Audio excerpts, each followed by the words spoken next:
we're just getting ready to prepare for a subacromial shoulder injection. We have a very kind patient who's allowing us to do that today, and this is our normal setup.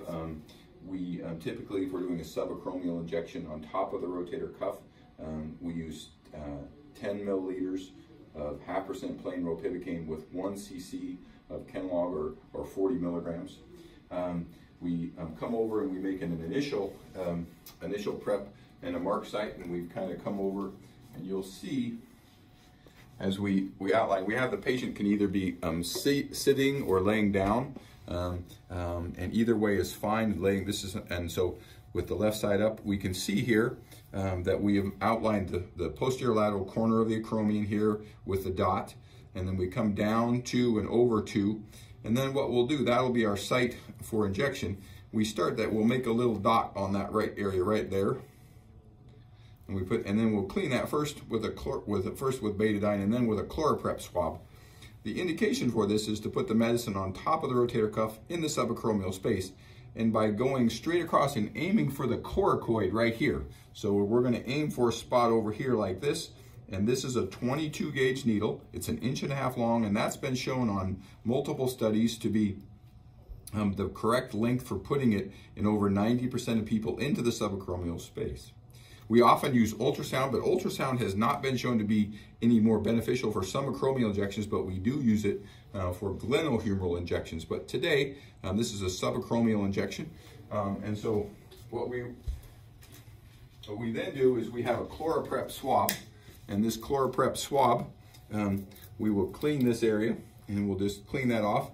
And you can see that it's going to get rid of all our purple there. And so we're going to just let that sit for just a second. But once again, 2 centimeters down and 2 centimeters medial. You can see we're going to clean all some of that stuff away there. And we'll just let that sit for a second. And so we have a very gracious patient today who's letting us talk about her. And so now for the injection portion, we will palpate right over here. Once again, there's the coracoid. And then with the needle coming in with the bevel up, we'll aim right for the coracoid here. And we'll come in and we'll just go straight, and we say, oh, this is really gonna hurt we tell them it hurts for 10 seconds, and you'll feel a lot of pressure.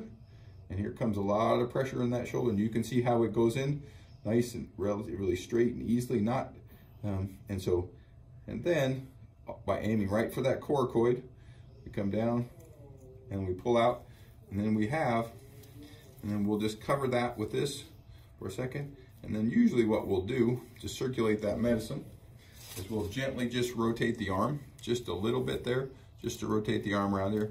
And so that's a subacromial injection done from a posterior approach.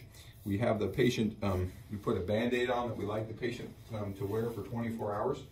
We ask them to ice that for 25 minutes right at the site of the injection. And we then have them realize that they're going to be mad at us tomorrow because it hurts. It takes about 24 hours for the good medicine to work. And so that we tell people that they'll be quite sore the first 24 to 40 hours, and then the medicine kicks in. So, but that's how we do that. We have the patient just sit for a few minutes so they don't get lightheaded. But thank you so much for letting us videotape your shoulder injection, and we hope that helps you to do those injections in your office.